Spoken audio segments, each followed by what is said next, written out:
Ducati Streetfighter V2. Review hugely entertaining. Ducati's new 14,995-pound Streetfighter is a naked Panigale V2 with virtually nothing taken away, except for the fairing.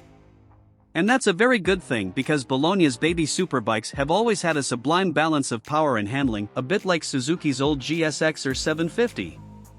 The Ducati Streetfighter V2 follows in the footsteps of its V4 sister, a lary, high-tech tour de force with a 205 brake horsepower MotoGP-derived engine, but that's also a bike that operates at such an otherworldly level it only makes sense on track. This is where the smaller version comes in. Ducati have had a baby Streetfighter in their stable before, and the V2 feels every inch a modern take on that brilliant 2012 848 version.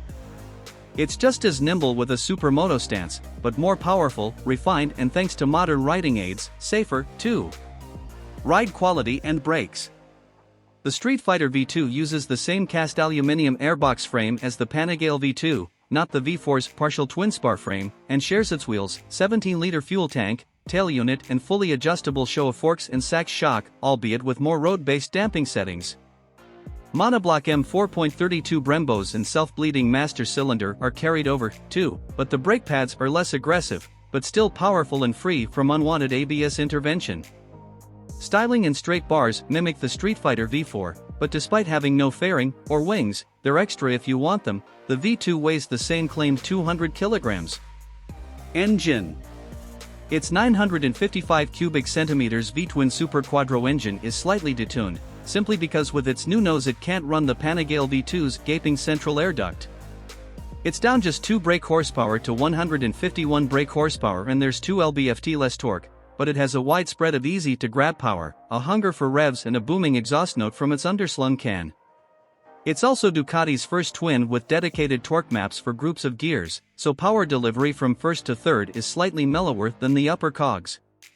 Reliability and build quality.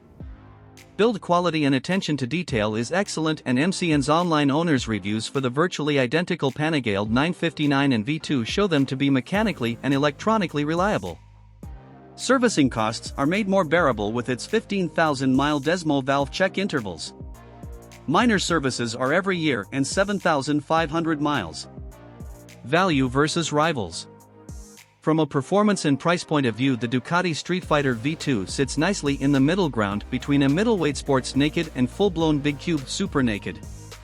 15 grand is still a lot of money, but when you look at its equipment level, the way it's built, styled, and downright specialness, it's easy to justify. Equipment.